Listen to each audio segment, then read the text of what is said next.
English నేర్చుకోవడం అనర్గళంగా మాట్లాడడం మీ కల? వెంటనే కాల్ చేసి క్లాసెస్‌కి రిజిస్టర్ అవ్వండి. నమస్కారం, నేను మీ సంగీత. మంచిర్యాల జిల్లా నిన్నెల మండలం గంగారం గ్రామంలో తల్లి వల్ల ప్రాణాలు వదిలిన కొడుకు. ఆ విషయం అందరికి కూడా ఇప్పుడు డిజిటల్ మీడియాలో మీరు చూస్తూనే ఉన్నారు. చాలా మందికి తెలిసే ఉండుంటది. అంటే ఎలా జరిగింది, అసలు ఎందుకని కొడుకు మరణించాడు తల్లి చేసిన పని వల్ల, అంటే తల్లి ఏం పని చేసింది అనేది ఒక్కసారి మనం మాట్లాడుకుంటే, గంగారం గ్రామంలో తల్లి కొడుకులు ఇద్దరు కూడా నివాసం ఉంటున్నారు. అయితే ఆ తల్లికి అదే గ్రామంలో నివసిస్తున్న ఇంకొక వ్యక్తితో అక్రమ సంబంధం పెట్టుకోవడం జరిగింది. అంటే కొన్ని రోజుల వరకు అసలు కొడుకుకి తెలియకుండానే ఆవిడ తన రిలేషన్షిప్ ని కంటిన్యూ చేస్తూ వచ్చింది. కానీ ఒక రోజు అనుకోకుండా, అంటే ఈ 2 days బ్యాక్ అతను అనుకోకుండా ఇంటికి రావడంతో తల్లి ఉన్ని ఆ ఇంకొక వ్యక్తి బెడ్ పైన కొడుకు చూడని పొజిషన్ లో కనిపించడంతో ఒకేసారిగా ఆయన తట్టుకోలేకపోయాడు. వెంటనే అక్కడి నుంచి వెళ్ళిపోవడం జరిగింది. తర్వాత ఎవరు ఇంట్లో లేని సమయంలో అతను గడ్డి మందు తాగేసి మరణానికి పాల్పడ్డాడు. వెంటనే ఇంకా తెలిసిన వాళ్ళు ఏమో జరిగింది, వీడెందుకో ఇలా చేస్తున్నాడు అని చెప్పేసి తెలిసిన వెంటనే హుటాహుటిన హాస్పిటల్కి తీసుకెళ్లారు. చికిత్స పొందుతూ, అంటే డాక్టర్స్ కూడా చాలా ప్రయత్నం చేశారు. అతను మందు తాగిన తర్వాత తీసుకువెళ్లే టైంలోనే కొంచెము లేట్ గా హాస్పిటల్కి రీచ్ అవ్వడం వల్ల కూడా బాడీలో అప్పటికే అతను తాగిన గడ్డి మందు అంతా కూడా పాస్ అవ్వడం జరిగింది. ఎంత బయటికి కక్కించినా కూడా అది ఇంకా బాడీలో ఉండిపోయి అతను మరణించడం జరిగింది. కానీ మరణించే ముందు మాత్రం అతని చావుకు కారణం ఎవరు అనేది చాలా స్పష్టంగా చెప్పడం జరిగింది. అతను అంత సీరియస్ కండిషన్ లో ఉన్నా కూడా, నేను చనిపోవడానికి కారణం నా తల్లి, అలాగే నా తల్లి అక్రమ సంబంధం పెట్టుకున్న వ్యక్తే దీనికి కారణం అని చెప్పేసి చాలా క్లియర్ గా తన మరణ వాంగ్మూలం ఇవ్వడం జరిగింది. ఆ స్టేట్మెంట్ అనేది పోలీసులకు ఏ విధంగా ఉపయోగపడుతుంది అనంటే, తను చెప్పడం వల్ల నిజంగానే వారిద్దరూ ఆ పొజిషన్ లో ఉన్నప్పుడు చూడడం వల్లనే మనస్తాపానికి గురై చనిపోయాడా, లేదు అనుకుంటే ఇంకా ఈ తల్లి ఉన్ని ఎవరైతే ఇల్లీగల్ అఫైర్ పెట్టుకున్నాడో ఆ వ్యక్తి ఈ అబ్బాయిని ఏమైనా టార్చర్ పెట్టారా. అంటే కొన్ని సందర్భాలలో ఏం జరుగుతుందంటే, మా ఇష్టం ఉన్నట్టు ఉంటాము, నువ్వు ఎవడివి, నువ్వు వెళ్ళిపో, అసలు నీకు మాకు అసలు సంబంధమే లేదు అన్న కొన్ని సార్లు అలాంటి మాటలు కూడా మాట్లాడుతూ ఉంటారు. లేదు అనుకుంటే అతను కొడుకు ముందే తల్లి అతనితో కొంచెం ఓవర్ గా అటాచ్డ్ గా ఉండి బిహేవ్ చేయడం కానివ్వండి, ఇవన్నీ కూడా అతనికి మనస్తాపానికి ఎక్కువగా గురి చేసి ఉండొచ్చు కూడా. అంటే ఏదేమైనా సరే కానీ మనకైతే ముందు మనకి తెలిసింది ఏంటంటే, పోలీసులు చెప్పిన దాని ప్రకారం కానివ్వండి, అలాగే అతను ఏదైతే చనిపోవడానికి ఇంకా చనిపోతాను అన్న టైంకి బిఫోర్ ఆయన ఒక స్టేట్మెంట్ ఇవ్వడం కానీ, అదంతా కూడా ఏమనుందంటే వాళ్ళిద్దరి సంబంధం వల్లనే నేను అది చూడలేక చనిపోయాను అని చెప్పేసి అన్నారు. కానీ ముందు గతంలో ఏం జరిగింది అనేది పూర్తి వివరాలు కూడా ఎన్ని సంవత్సరాల నుంచి వీళ్ళకు ఇల్లీగల్ అఫైర్ ఉంది, అలాగే కొడుకుకి తల్లికి ఏమైనా మనస్పర్ధాలు అనేవి ఇప్పటికే కంటిన్యూ అవుతున్నాయా ఇన్నర్ గా, అంటే బయటికి ఎలా ఉన్నారనేది తెలియదు. కానీ ఏం జరిగింది, ఒకవేళ లేదు అంటే ఇతనేమన్నా కొడుకు ఏమైనా ఎవరైతే తల్లితో సంబంధం పెట్టుకున్నాడో ఆ వ్యక్తికి వార్నింగ్ లాంటివి ఇవ్వడం కానివ్వండి, లేదంటే అతనైనా ఈ అబ్బాయిని చూసి కొట్టడం కానివ్వండి, లేదంటే వార్నింగ్ ఇవ్వడం కానివ్వండి, ఇలాంటివి ఏమైనా వారి ముగ్గురి మధ్యలో ఘర్షణ వాతావరణము ఏమైనా ఎప్పుడైనా చోటు చేసుకుందా, ఇలాంటివన్నీ కూడా మొత్తం పూర్తి స్థాయిలో దర్యాప్తు అనేది కొనసాగుతుంది.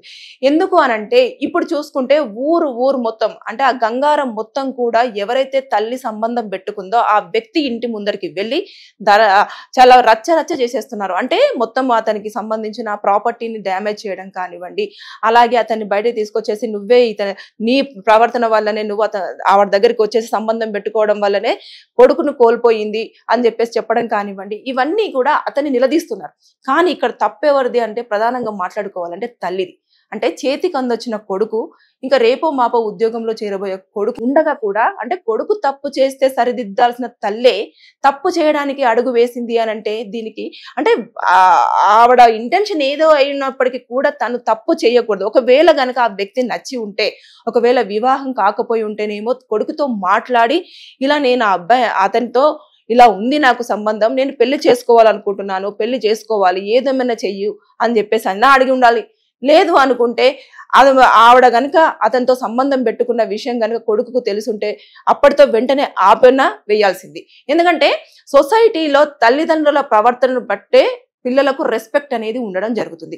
ఇక్కడ అతను చనిపోవడానికి వచ్చాడు అంటే ఆ సంఘటన చూసిన వెంటనే మనస్తాపానికి గురై ఉండకపోవచ్చు అనేది నేను అనుకునే ఆలోచన. ఎందుకు అనంటే, మనము ఏదైనా ఒక విషయాన్ని పదే పదే ఆలోచించడం కానివ్వండి, లేదంటే ఆ విషయం పదే పదే మన ముందు జరగడం కానివ్వండి, లేదంటే ఆ విషయం కోసం కొన్ని ఘర్షణలు జరగడం కానివ్వండి, ఇలాంటివి జరిగిన నేపథ్యంలో ఏమవుతుందంటే మనం ఎక్కువ ఆలోచన అనేది దాని మీదనే ఆలోచించి జీవితం ఎందుకు, మేము చెప్పిన ఎవడు కూడా వినట్లేదు, ఎవరు కూడా నన్ను పట్టించుకోవట్లేదు, నా మాటకు వాల్యూ లేదు, నాకు వాల్యూ లేదు అనుకున్నప్పుడు మాత్రమే, అంటే వారి ఎమోషన్కి కానివ్వండి, వాళ్ళ ఫీలింగ్స్ కానివ్వండి, వాళ్ళ లవ్ కి కానివ్వండి, ఈ రెస్పెక్ట్ ఇవ్వలేను అనుకుంటున్నప్పుడు మాత్రమే ఇలాంటి సంఘటనలు ఎక్కువ చోటు చేసుకుంటాయి.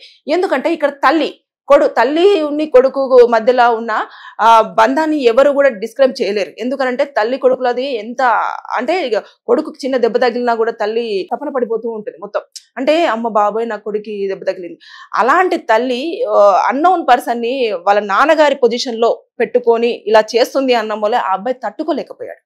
వెంటనే ఇమీడియట్ గా అతను ఇంకా నేను ఉండలేను అని చెప్పేసి అనుకున్నాడు. సో ఇదేమైనా సరే కానీ అంటే ఆవిడ పరకంగా చట్టాలు అన్ని ఉన్నప్పటికీ కూడా అంటే ఏదంటే ఇష్టం ఉన్న ప్రకారంగా జీవించండి, ఇష్టం ఉన్నది ఉండండి అన్నది. కానీ ఇక్కడ కొడుకు ఉన్నాడు కాబట్టి కొడుకు ఒక పర్మిషన్ అయినా అవసరం, లేదంటే కుల పెద్దల మధ్యలో మాట్లాడుకోవాల్సిందైనా అవసరం ఉండేది. లేదు అంటే ఆ వ్యక్తితో మనం వివాహం చేసుకొని నాకు ఒక కొడుకున్నాడు, ఆ కొడుకును ఒప్పించుకుందాం అని చెప్పేసి అన్న ఇలాంటివన్నీ మాటలు కూడా అక్కడ ఏమీ లేకుండా ఆమె ఎన్ని సంవత్సరాల నుంచి ఇలాంటి రిలేషన్షిప్ కంటిన్యూ చేస్తుంది, ఇవన్నీ కూడా ఇప్పుడు బయటకు వచ్చే అవకాశాలు మనకు కనిపిస్తున్నాయి. ఎందుకంటే ఇది గతం నుంచి ఎప్పటి నుంచి జరిగింది అనేది మనకు తెలియదు. కానీ ఇప్పుడు ఈ ఇన్సిడెంట్ అబ్బాయి చనిపోయాడు కాబట్టి తెర మీదకి రావడం జరిగింది, దీనికోసం మాట్లాడుకోవడం అనేది జరుగుతుంది. నేను ఇక్కడ పేర్లు కూడా ఎందుకు ప్రస్తావించడం లేదంటే మనం పేర్లు మాట్లాడి వాళ్ళ గురించి చెప్పుకుంటుంటే వాళ్ళేదో మా పేర్లు వస్తున్నాయి, మేము ఏదో గొప్ప పని చేసినాం అన్నట్టుగా ఫీల్ అయిపోయే కొంతమందిని మనం చూస్తూ ఉంటాం.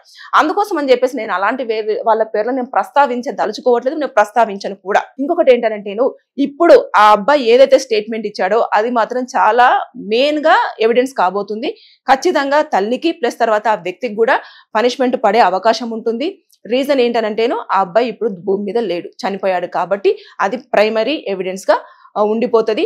తల్లి చేసిన తప్పు అంటే తల్లి ప్రవర్తన కొడుకుకి మరణానికి కారణం అంటే ఆవిడ రేపు సొసైటీలో తలెత్తుకొని ఎలా తిరుగుతుందో ఒక్కసారి ఆవిడే క్వశ్చన్ వేసుకోవాలి.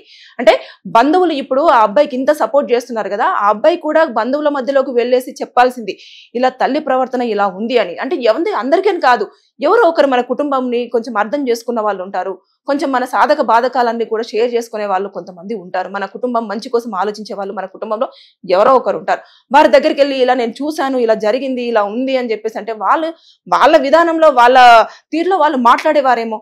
అలా ఏమీ చేయకుండా తనంత తానే ఆలోచన చేసేసుకొని ఈ వెంటనే వెళ్ళి నేను ఇంకా ఉండలేను, నా వల్ల కాదు అంటే అడిగితే తల్లి ఎక్కడ బాధపడుతుంది అనుకున్నాడో, లేదు అనుకుంటే తల్లిని అడిగే అంత స్థాయిని అది కాదు అనుకున్నాడో, లేదంటే ఆవిడ ఇష్టాన్ని నేను కాదనలేను, నేను అది చూస్తూ ఉండలేను అనుకున్నాడో, ఇన్ని యాంగిల్స్లలో కూడా మనం ఇప్పుడు ఆలోచించాల్సిన పరిస్థితి ఏర్పడింది. ఎందుకంటే అతను ఏమిచ్చాడు, ఒకటే స్టేట్మెంట్ ఇచ్చాడు, నా చావుకు కారణం మా తల్లితో పాటు తల్లితో సంబంధం పెట్టుకున్న వ్యక్తి అని చెప్పేసి క్లియర్ గా చెప్పి చనిపోయాడు. కానీ దానికి ముందర ఏం జరిగింది, అసలు చనిపోవడానికి అది ఒకటే కారణమా లేకపోతే ఇంకా పలు కారణాలు ఉన్నాయా అనేది మాత్రం మన మైండ్ కి క్వశ్చన్ గానే వదిలేసి ఆ అబ్బాయి చనిపోవడం జరిగింది. సరే ఏదేమైనా సరే కానీ ఇల్లీగల్ అఫైర్స్ అనేవి కూడా ఎన్నో కుటుంబాలను విచ్ఛిన్నం చేస్తున్నాయి. అలా కాకుండా కుటుంబాలకు దూరం చేస్తున్నాయి, ఒకరికి ఒకరు కాకుండా చనిపోయే స్థాయి కూడా తీసుకెళ్తున్నాయి, చనిపోతున్నారు కూడా కొంతమంది. అయినా కూడా వాటిని కొంతమంది ఇప్పటికీ కూడా కుటుంబాన్ని అర్థం చేసుకోకుండా ఏదో 5 నిమిషాలు 10 నిమిషాల సుఖం కోసమైనా ఉండొచ్చు, లేదు అనుకుంటే ఎవరో మనల్ని ప్రేమగా చూస్తున్నారు అంటే వారు ఏదో ఒక అవసరం కోసం వచ్చి వారిని ప్రేమగా చూస్తారే తప్పించి వారు జీవితాంతం ప్రేమగా చూస్తారంటే ఎవరి దగ్గర కూడా జీవితాంతం ప్రేమ దొరకాలంటే దొరకకపోవచ్చు ఇప్పుడున్న బిజీ షెడ్యూల్లో. అదొకటి ఆలోచించకుండా ఈ అక్రమ సంబంధాలకు దూరం ఉంటే మంచిదనేది నా ఫీలింగ్. Thank you.